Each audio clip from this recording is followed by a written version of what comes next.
خوف اور دہشت کی علامت سمجھا جانے والا 4 کروڑ انسانوں کا قاتل، خون کی ندیاں بہانے والا، انسانی کھوپڑیوں اور ہڈیوں سے مینار کھڑا کرنے والا،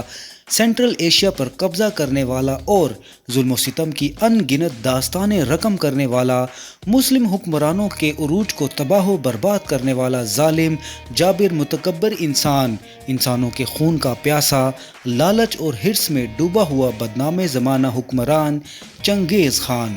جس کا مقبرہ 900 سالوں تک تمام دنیا کے لیے ایک معمہ بنا رہا،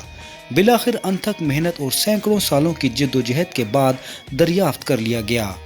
ایک عجیب و غریب وصیت پر عمل کرنے کی صورت میں دفنائے جانے والے اس ظالم کا جب مقبرہ کھولا گیا تو اندر کا منظر دیکھ کر منگولوں کے ساتھ ساتھ انگریز ریسرچرز خوف اور دہشت کا شکار ہو گئے۔ 360 زندہ انسانوں کو اپنے اندر دفن کرنے والا یہ مقبرہ تمام دنیا کے لیے ایک عبرت کا نشان بن گیا۔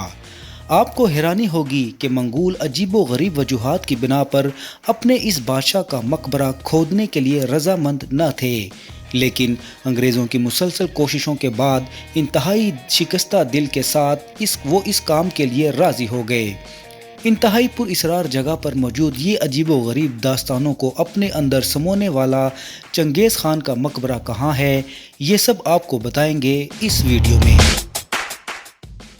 ناظرین، طاقت کے نشے میں چور، تلوار کے زور پر پوری دنیا پر حکومت کرنے والے چنگیز خان نے مرتے وقت ایک عجیب و غریب وصیت کی تھی، جس کی وجہ کوئی نہیں جانتا تھا کہ وصیت کرنے کے پیچھے اس کا کیا مقصد تھا۔ اس نے مرنے سے چند لمحے پہلے اپنے قریبی لوگوں سے کہا تھا کہ مرنے کے بعد اسے ایسی جگہ دفن کیا جائے جس کے بارے میں پوری دنیا میں کوئی نہ جانتا ہو، اور آنے والے دور میں بھی اس کی قبر اور لاش کے بارے میں کسی انسان کو آگاہی تک نہ ہو۔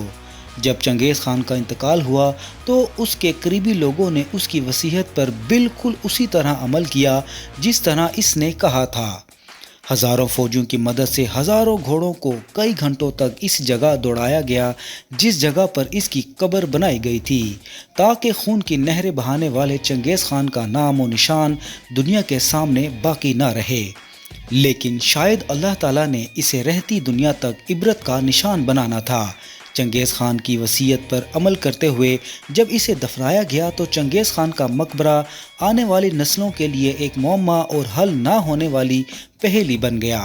900 سالوں تک ہزاروں تحقیقاتی ٹیمیں اس سفر پر روانہ ہوئیں، کئی مشن ناکام ہوئے، یہاں تک کہ نیشنل جیوگرافک نے چنگیز خان کا مقبرہ تلاش کرنے کے لیے سیٹلائٹ مشن بھی روانہ کیا، لیکن ہر مرتبہ ہر کسی کو ناکامی کا سامنا کرنا پڑا۔ جب بھی کوئی تحقیقاتی ٹیم اس مشن کے لیے روانہ کی جاتی، وہ اپنی تحقیقات کا آغاز انہی پیرامیٹرز پر کرتے جن پیرامیٹرز پر ماضی میں بڑے حکمرانوں، شہنشاہوں یا بادشاہوں کے مقبرے دریافت کیے گئے تھے۔ عام طور پر حکمرانوں کے مقبرے زمین سے کئی فٹ گہرے کمرے کھود کر بنائے جاتے تھے۔ ان کمروں کو پتھر سے مضبوط بنایا جاتا تھا اور ان کمروں میں کہیں بھی دروازہ یا کھڑکی نہیں رکھی جاتی تھی، بلکہ چاروں طرف پتھر کی دیواریں بنا کر اس کے اوپر پتھر کی چھت بنا دی جاتی تھی، جس کے اوپر مٹی کو اس طرح ہموار کیا جاتا تھا کہ وہ زمین کا ہی حصہ معلوم ہوتی۔ مصر میں دریافت کیے گئے بہت سے شہنشاہوں کے مقبرے اسی طرز کے تھے۔ سب سے اہم بات جو ان مقبروں میں دیکھنے میں آئی وہ یہ تھی کہ ان مقبروں کے بالکل درمیان میں ان شہنشاہوں کی لاشوں کو دفن کیا جاتا ہے یا ہنون کر کے تابوتوں میں رکھ دیا جاتا تھا، جبکہ باقی کے کمروں کو ان ہیرے جواہرات، سونا چاندی اور بیش قیمتی نوادرات سے بھر دیا جاتا تھا جو کہ شہنشاہ کے دور حکومت میں اکٹھی کی گئی ہوتی تھی۔ بے شمار لوگ ان مقبروں کی تلاش ان ہیرے جواہرات اور نوادرات کو حاصل کرنے کے لیے بھی کیا کرتے تھے،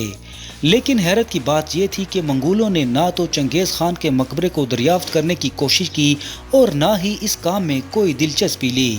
بلکہ جو تحقیقاتی ٹیمیں وہاں تحقیقات کے لیے جاتی رہتی ان میں زیادہ تر انگریز ٹیمیں ہی تھیں، جبکہ منگول ان کی تحقیقات کے دوران کسی بھی قسم کی مدد سے صاف انکار کر دیتے۔ اس کے پیچھے وجہ یہ تھی کہ منگولوں کا ماننا تھا کہ اگر چنگیز خان کی قبر کو کھولا گیا تو جیسی تباہی و بربادی چنگیز خان اپنے دور حکومت میں لایا تھا، ویسی تباہی اور بربادی دنیا میں ایک بار پھر سے پھیل جائے گی۔ آفتوں اور مصیبتوں کا ایسا دور شروع ہو جائے گا جو کہ دنیا کو تہس نہس کر کے رکھ دے گا۔ ہو سکتا ہے کہ یہ ان کے ذہنوں کا وہم ہو یا دہشت و خوف کی ذہنی کیفیت ہو جو کہ ان کے آباء و اجداد سے ان میں منتقل ہو چکی تھی۔ ناظرین، 2001 میں منگولیا کی ایک یونیورسٹی نے اپنی تحقیقات کا آغاز کیا تو ایک نئی بات انہوں نے نوٹس کی، وہ یہ تھی کہ منگولوں کے قدیم قبائل میں یہ تصور پایا جاتا تھا کہ چنگیز خان کی لاش کو پہاڑی چوٹی میں موجود ایک تاریخی غار میں دفن کیا گیا ہے، جبکہ پروفیسر اس حقیقت سے واقف تھے کہ اس علاقے پر پہلے کبھی بھی تحقیقات نہیں کی گئی۔ شاید منگولوں نے اس حقیقت کو جان بوجھ کر انگریزوں کی نظروں سے اوجھل رکھا تھا۔ پروفیسر ڈاکٹر دیمن نے اپنی تحقیقات کا آغاز اسی جگہ سے کیا۔ اس کے کچھ دیر بعد چین کی ایک تحقیقاتی ٹیم کے ساتھ مل کر انہوں نے اسی چوٹی اور دریائے اونون پر تحقیقات جاری رکھی۔ خوب ریسرچ کے بعد ان کو کامیابی حاصل ہوئی اور انہوں نے دنیا کے لیے خوف اور دہشت کی علامت سمجھے جانے والے چنگیز خان کا مقبرہ دریافت کر لیا۔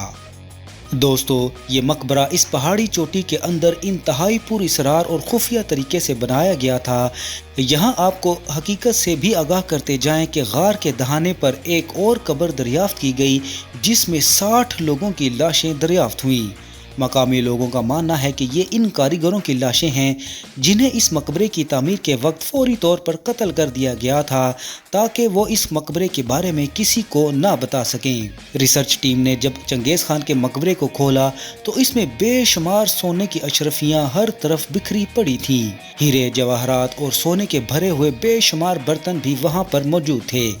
مختلف ممالک سے لائے گئے شیشے کے خوبصورت کاریگری والے ضروب بھی وہاں پر رکھے گئے تھے۔ ان تمام چیزوں کے درمیان ایک بہت بڑی انسانی لاش جو کہ اب خستہ حال ہڈیوں کا ڈھانچہ بن چکی تھی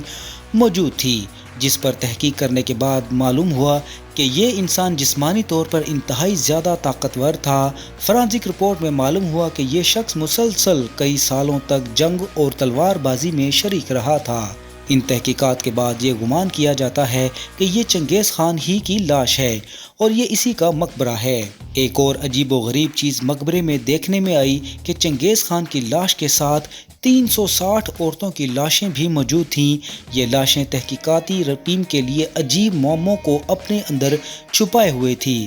فرانزک رپورٹ میں یہ بتایا گیا ہے کہ یہ تمام لاشیں نوجوان عورتوں اور لڑکیوں کی تھیں۔ جب یہ لاشیں برآمد کی گئیں تو ان کے ہاتھوں کی انگلیوں، کلائیوں، پاؤں کی انگلیوں، ٹخنوں، کانوں، چہروں اور گردن کی ہڈی میں بیش قیمتی ہیرے جواہرات موجود تھے۔ تحقیقاتی ٹیموں نے جو اپنی رپورٹ شائع کی اس میں لکھا کہ یہ نوجوان لڑکیوں کی لاشیں چنگیز خان کی بیویوں اور اس کی لونڈیوں کی لاشیں ہیں جنہیں چنگیز خان کے مرنے کے بعد خوبصورتی سے آراستہ کر کے خوشبو کے ساتھ غسل دینے کے بعد چنگیز خان کی لاش کے ساتھ اس مقبرے میں دفن کر دیا گیا تھا۔ مقامی منگولوں کا کہنا ہے کہ جو تحقیقاتی ٹیمیں دیگر ممالک سے چنگیز خان کے مقبرے کی تلاش میں آتی رہتی ہیں، ان کا مقصد ان جواہرات اور سونے کے نوادرات کو حاصل کرنا تھا جو کہ چنگیز خان کے مقبرے میں اس کے ساتھ دفن کیے گئے تھے۔ منگولوں کا کہنا تھا کہ وہ سونے جواہرات کی لالچ میں انسانیت کو ایک تباہی و بربادی سے دوچار نہیں کرنا چاہتے تھے، اس لیے وہ اس بارے میں بات کرنے سے بھی اجتناب کرتے رہے۔ آنے والے وقتوں میں تاریخی انسانی نے یہ دیکھا کہ ہلاکو خان جو کہ چنگیز خان کا پوتا تھا بالکل اس کے نقش قدم پر چلا اور اس نے وہی تباہی و بربادی، ظلم اور بربریت، خون ریزی اور خوف اور دہشت کی فضا قائم کی۔ 900 سالوں بعد چنگیز خان کی ہراساں کی گئی لاشوں سے جن کو زندہ دفن کر دیا گیا تھا دریافت ہوا تو دنیا کے سامنے ایک بار پھر یہ حقیقت کھل کر سامنے آ گئی کہ اللہ تعالیٰ غرور اور تکبر کے ایسے نشانوں کو دنیا کے سامنے درس عبرت کیسے بنا دیتا ہے۔ اس کی ایک مثال فرعون مصر کی صورت میں ہزاروں سال پہلے انسان دیکھ چکے تھے اور احرام مصر میں دفن ہونے والے سینکڑوں شہنشاہوں کی برآمد ہونے والی لاشوں کی صورت میں بھی دیکھ چکے ہیں۔ خدا نے دنیا کو دکھا دیا کہ انسان کا لالچ، حرص، تکبر، ظلم، ہر چیز اس کے ساتھ فنا ہو جائے گی۔ خدا سے دعا ہے کہ خدا موت سے پہلے موت کی تیاری کرنے کی توفیق عطا فرمائے اور ہمارا خاتمہ با ایمان فرمائے۔ اسی دعا کے ساتھ ہماری آج کی یہ ویڈیو اختتام ہوتی ہے۔ ویڈیو کو لائک کریں، شیئر کریں اور کمنٹس ضرور کریں۔